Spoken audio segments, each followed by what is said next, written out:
안녕하세요. 저는 스튜디오 TNT 소속 임혜수라고 합니다. 지금부터 발표를 시작하겠습니다.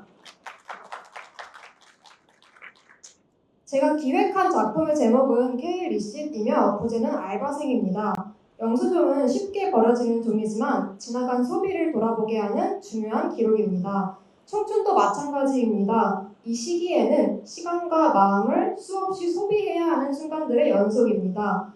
하지만 그 모든 경험들은 결국 사라지지 않고 나중에 삶의 자산이 됩니다. 그래서 K-리시트이라는 제목에는 한국에서 보내는 청춘의 시간을 영수증처럼 하나하나 기록해 나간다는 의미를 담았습니다. 이어서 작품의 계열을 설명드리겠습니다. 장르는 코미디, 드라마, 일상 등 여러 요소가 혼합된 옴니버스 형식이며 각 상황과 에피소드에 따라 자유롭게 장르를 넘나든다는 것이 특징입니다. 이 작품은 K컬처를 좋아하는 해외 10대 여성을 메인 타깃으로 하고 있으며 국내 1020 세대도 즐길 수 있도록 기획하였고 최종적으로는 전 연령이 즐길 수 있는 콘텐츠를 목표로 하고 있습니다. 포맷은 3D 애니메이션으로 편당 5분 내외 총 24편 1시즌으로 구성하였습니다. 로그라인은 K-드라마 주인공을 꿈꾸는 외국 소년의 한국 생존기입니다. 기획을 또 말씀드리겠습니다. 아르바이트는 전 세계 청춘들이 공감할 수 있는 보편적인 소재입니다. 하지만 이 작품에서는 한국만의 아르바이트 문화를 담고자 하였습니다. 예를 들어 한국 알바생은 식당에서 벨이 울리면 바로 뛰어가야 한다든지 피스테방에서 일하지만 하루 종일 요리만 해야 하는 모습 같은 독특한 알바 문화들이 있습니다. 이런 장면들을 외국인인 주인공 시선을 통해서 보여준다면 해외 시청자들에게도 색다른 재미와 흥미로운 주제가 될 것이라 생각하여 기획하게 되었습니다. 시놉시스입니다. 주인공 훈은 우연히 한국 영화 기생인을 보고 반해 기생인의 감독인 봉준호 감독의 배우가 되겠다는 꿈을 품고 한국에 오게 됩니다. 단순히 한국 땅은 작으니 봉준호 감독을 금방 찾겠지라고 생각을 했지만 1000만의 인구가 달하는 서울에서 사람을 금방 찾는 것은 불가능하였고 생활비는 금세 바닥나게 됩니다. 바닥나버린 생활비, 점점 멀어져가는 희망. 서울 한복판에서 굶주리던 훈은 한 영화관 점장님에게 발견되고 영화관에 취직을 하게 됩니다. 그 이후 한국인 친구들과 어울리며 훈은 조금씩 한국 생활에 적응해 나가게 됩니다. 주인공인 훈을 설명드리겠습니다. 훈은 달콤팝콘처럼 순수하고 귀여운 인물입니다. 풍족한 가정에서 자라 인생에 큰 어려움을 겪어본 적이 없는데요. 한국으로 유학을 온 뒤에는 낯선 언어와 문화, 부족한 생활비로 처음으로 인생의 쓴맛을 경험하게 됩니다. 그러나 특유의 밝은 성격으로 절망하기보다는 미래를 긍정적으로 생각을 하며 꿈을 향해 나아가기로 합니다. 아름다운 외모와 긍정적인 에너지로 주변에 좋은 기운을 주지만 꼼꼼하지 못하고 덜렁거리며 실수가 잦다는 단점이 있는 친구입니다. 서브 캐릭터입니다. 체리는 소금 팝콘처럼 알뜰살뜰 짠순이 매력이 있는 인물입니다. 영화관의 FM 매니저이며 훈이 들어오기 전 짠순이 능력을 발휘해 영화관이 망하는 것을 막아냈습니다. 점장의 조카도 어릴 적부터 영화관을 놀이터처럼 드나들었으며 특별한 꿈이 없어 자연스럽게 삼촌의 영화관에 취직을 하게 됐습니다. 영화를 사랑하고 영화 같은 삶을 동경하지만 그런 삶은 자신과는 거리가 멀다고 생각합니다. 겉으로는 배우의 꿈을 쫓는 훈을 비웃지만 속으로는 질투와 부러움을 느낍니다. 점장님은 어니언 팝콘처럼 짭짤하고 알싸한 매력을 지닌 인물입니다. 겉으로는 까칠하고 매서워 보이지만 한편으로는 사람을 끌어당기는 묘한 카리스마가 있습니다. 매출 걱정에 잔소리가 많고 알바생들을 각종 이벤트에 끌어들이지만 사실 누구보다 영화관과 직원들을 진심으로 챙깁니다. 특히 한국 생활의 서툰 훈에게는 든든한 버팀목이 되어주며 일이 미숙해도 자르지 않고 지켜봐 줍니다. 물론 훈 덕분에 손님이 늘고 매출이 오르는 현실적인 이유도 그 안에 있습니다. 유미는 치즈팝콘처럼 진득한 성격의 인물입니다. 10살 때부터 카메라를 들었고 학창시절 대부분을 홍보 활동을 하며 보냈습니다. 여기서 홈마란 홈페이지 마스터의 줄임말로 아이돌의 스케줄을 따라다니며 사진을 찍고 SNS에 올리는 사람을 뜻합니다. 유미는 피사체의 매력을 최대한 살리는 촬영 실력으로 유명한 홈마였지만 최근에는 최애 아이돌을 만나지 못해 슬럼프를 겪고 있었습니다. 그러다 일반인이지만 빛나는 외모를 가진 훈을 보고 입덕을 하였고 그를 따라서 영화관 알바에 지원을 하게 됩니다. 샘필 에피소드 설명드리겠습니다. 바로 천만 영화 왕의 남자가 재개봉을 하여 영화관이 북적이게 됩니다. 신이 난 전장님은 더 많은 손님을 끌기 위해 알바생들에게 한복을 배영해 코스프레를 하게 합니다.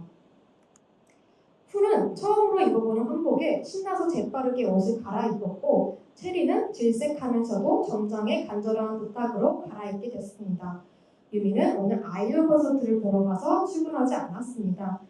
외국인으로서 한복을 처음 입어보아서 신이 난 후는 팔소매를 팔락거리며 이리컴 하거라 라며 어설픈 사극대사를 하며 손님들의 시선을 집중시키고 특히 여고생들의 관심을 사게 됩니다. 여고생들이 순식간에 훈 주위로 몰려들어 사진을 찍어달라며 환호합니다. 주변 손님들까지 훈을 연예인으로 착각하여 몰려들면서 사용관 입장줄이 엉망이 됩니다. 체리는 훈을 인파 속에서 빼내지만 그 과정에서 훈의 한복이 찢어지게 됩니다. 체리는 반나체가 된 훈을 급히 탈의실로 보내 사태를 수습하지만 알고 보니 훈이 들어간 곳은 여자 탈의실이었고 남는 옷이 여자 한복뿐이라서 훈은 어쩔 수 없이 그 한복을 입게 됩니다. 막상 거울을 보니 여자 한복도 잘 어울리는 자신을 보고 흡족해하는 훈입니다. 복귀한 훈을 본 체리는 한숨을 쉬며 훈을 사람들의 눈에 띄지 않는 생현관 뒷정리 담당으로 보냅니다. 마침 영화가 끝나고 엔딩 크레딧이 나오고 있어 훈은 손님들을 내보내 청소를 시작하려고 하지만 크레딧을 끝까지 보는 손님들은 움직이지 않습니다. 그때 맨 뒷자리에 앉아있던 영화관의 비밀스러운 단골 공주로 감독이 등장합니다. 공 감독은 스크린을 가리는 훈이 거슬린다고 생각을 합니다. 그러던 찰나 훈의 얼굴이 기획 중인 사극영화 광해군의 리자의 여주인공 리자와 완벽히 겹친다고 생각을 합니다. 뮤즈를 만나 흥분한 공 감독은 자신의 신분을 숨긴 채 훈에게 접근을 합니다. 그리고 나서 훈에게 명함을 건네며 배우가 되고 싶다면 자기에게 연락을 하라고 말을 남기고 사라지게 됩니다. 하지만 훈은 공 감독의 정체를 알아보지 못했습니다. 한국어에도 익숙하지 않아 그의 말을 이해하지 못했고 그를 그냥 쓰레기를 자신에게 버리고 간 진상 손님이라고 오해를 합니다. 이렇게 훈의 백치미를 뽐내며 에피소드가 끝이 나게 됩니다. 다음은 콘텐츠 제작 계획에 대해 설명드리겠습니다. 우선 미디어 배급 전략입니다. 5분 분량의 애니메이션 24편을 선 제작하여 주요 배급 플랫폼인 유튜브에 공개하고 첫 에피소드 업로드와 동시에 SNS를 활용한 홍보로 브랜드를 혼합시킬 계획입니다. 인스타그램 릴스, 틱톡, 트위터 등에서 유행하는 챌린지에 참여하며 시청자와 친근하게 소통을 하고 작품의 확장성을 높여갈 계획입니다. 또한 주인공 캐릭터가 직접 운영하는 SNS 계정을 운영하여 인플루언서 광고 마케팅을 접목하고 다양한 상품과의 픽백 협업을 통해서 수익화를 실현할 계획입니다. 부가 사업입니다. 작품의 키워드를 활용한 특별한 콜라보 협업을 진행할 예정인데요. 예를 들어 주인공이 일하는 영화관을 배경으로 극장과 함께하는 콜라보가 가능하며 알바 지원 플랫폼인 알바몬, 잡코리아 등 작품 소재와 연관된 브랜드 광고 협업도 고려하고 있습니다. 또한 주인공 캐릭터를 활용한 굿즈 및 라이선스 사업을 계획 중입니다. 콜라보 카페나 생일 카페 운영을 통해서 엽서, 피규어, 에코백, 인형 등 다양한 상품을 판매할 예정입니다. 아울러 내꺼 사진 콜라보 등 실제 배우나 아이돌들이 참여하는 이벤트들도 진행을 할 계획입니다. 캐릭터 IP를 활용해 미연식 게임 제작도 가능합니다. AI를 활용한 다국어 번역과 더빙을 통해 해외 팬들과 실시간으로 소통 가능한 창구를 마련할 계획입니다. 마지막으로 영수증을 보관하다 보면은 시간이 지나면서 잉크가 점점 사라지는 경험 다들 있으시죠? 이 작품이 우리가 빠르게 잊었던 청춘을 다시 돌아볼 수 있는 계기가 되길 바랍니다. 지금까지 K리시였습니다. 감사합니다.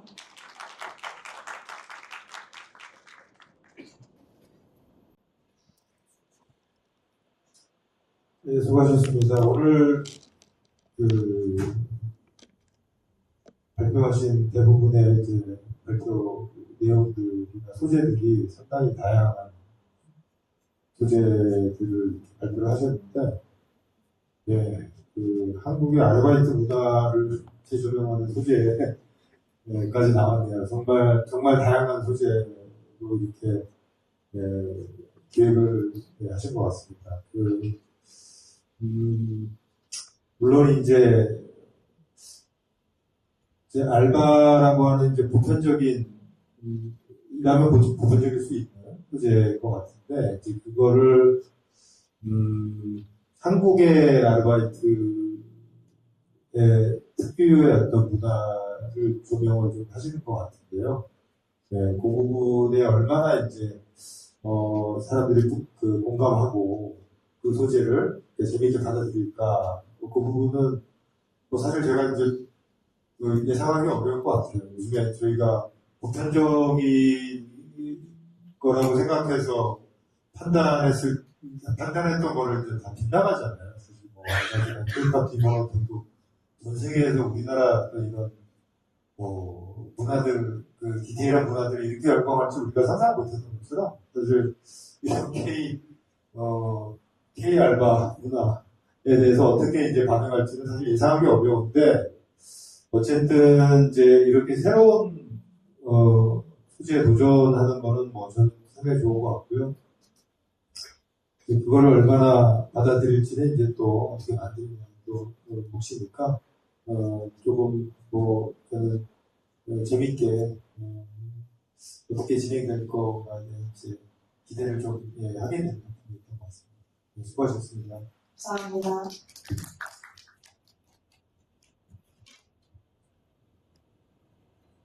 영화관 알바는 본인의 경험이 들어가 있나요? 네, 그렇습니다. 네. 그 부산한 스토리의 마지막에는 그 훈과 저 주인공이 어떻게 되나요? 그 봉준호 감독과 훈 이야기를 말씀하시는 걸까요? 그 둘이 러브라인인가요?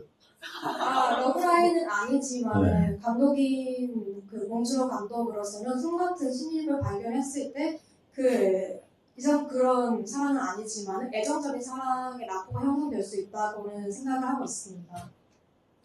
저는 이제 주인공이 훈과 체린이 아닌가요? 훈과 체린이 일단 두 명의 주인공이 맞는데요. 네. 시즌 1에서는 아직 러브라인까지 생각을 하지 않았고 둘 간에 뭔가 시너지를 낼 수 있다고 생각을 하는데, 훈은 자신의 꿈을 솔직하게 표현을 할 줄 아는 그런 아이인 거고, 체리는 그걸 사실 원하고 있지만은 한국의 전형적인 여자아이로 좀 자라나서 그걸 좀 숨기는 그런 캐릭터라서 둘만의 약간 시너지를 낼 수는 있다고 생각을 합니다. 둘 간이 러브라인이 아니라 시너지예요? 이 시즌 1에서는 시너지고 아마 시즌 2, 시즌 3 갈수록 시청자들 반응을 보고 러브라인을 갈지 결정을 해볼 것 같습니다. 그러니까 저는 이게 청춘 로맨스물이라고 생각을 했는데 그게 아닌가 보죠? 일단 시즌 1에서는 청춘까지만 보여드리고 후에는 더 발전된 그런 것들을 보여드릴 것 같습니다. 네, 알겠습니다. 수고하셨습니다.